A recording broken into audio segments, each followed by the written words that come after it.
ఎన్ని ఇబ్బందులు ఉన్నా ఇచ్చిన మాట నిలబెట్టుకుంటున్నట్టు చెప్పారు సీఎం చంద్రబాబు.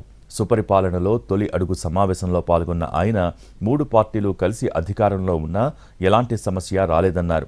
అసెంబ్లీ ఎన్నికల్లో గెలిచింది కూటమి కాదని ప్రజలన్నారు లోకేష్.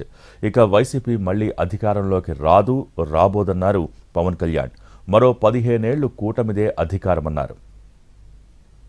5 లక్షల మందిని బంగారు కుటుంబాలను అడాప్ట్ చేసుకోవాలని, ఆగస్టు 15 లోపల చేయాలని ఒక టార్గెట్ పెట్టుకున్నాం. మెరుగైన జీవన ప్రమాణాలు రావాలి. అందరి ఆదాయాన్ని ఈక్వలైజ్ చేయలేం, కానీ కింది వాళ్ళని పైకి తీసుకొస్తూ ఉంటే అది నిరంతరం జరిగితే అందరికీ మెరుగైన జీవన ప్రమాణాలు వస్తాయి. జూన్ 4వ తారీఖు నాడు రాష్ట్ర చరిత్రనే మార్చిన రోజు, ప్రజాస్వామ్యం గెలిచిన రోజు, బాబాసాహెబ్ డాక్టర్ బిఆర్ అంబేద్కర్ గారు రాసిన రాజ్యాంగం గొప్పతనం ఏంటో ప్రజలు చూపించిన రోజు. అందరూ కూటమి గెలిచింది, తెలుగుదేశం పార్టీ గెలిచింది, జనసేన పార్టీ గెలిచింది, లేదంటే భారతీయ జనతా పార్టీ గెలిచింది అంటున్నారు.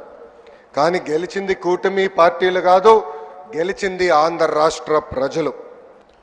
చాలామందికి ఒక ఆలోచన ఉండొచ్చు, మళ్ళీ ఆ ప్రభుత్వం వస్తే ఏమవుతుంది, ఆ ప్రభుత్వం రావట్లేదు.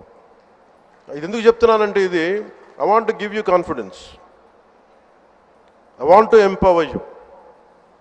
ఎందుకంటే మేమందరం ఇంక సహించడానికి సిద్ధంగా లేము. ఇక్కడ ఈ కూటమి ప్రభుత్వం తక్కువ మేము మాట్లాడుకుంది 15 నుంచి 20 ఏళ్ళు ఉండాలి. ఎందుకు అనుకున్నామంటే, ఆంధ్రప్రదేశ్ వికసిత్ ఆంధ్రప్రదేశ్గా ఉండాలి, వికసిత్ భారత్లో భాగంగా ఉండాలి అంటే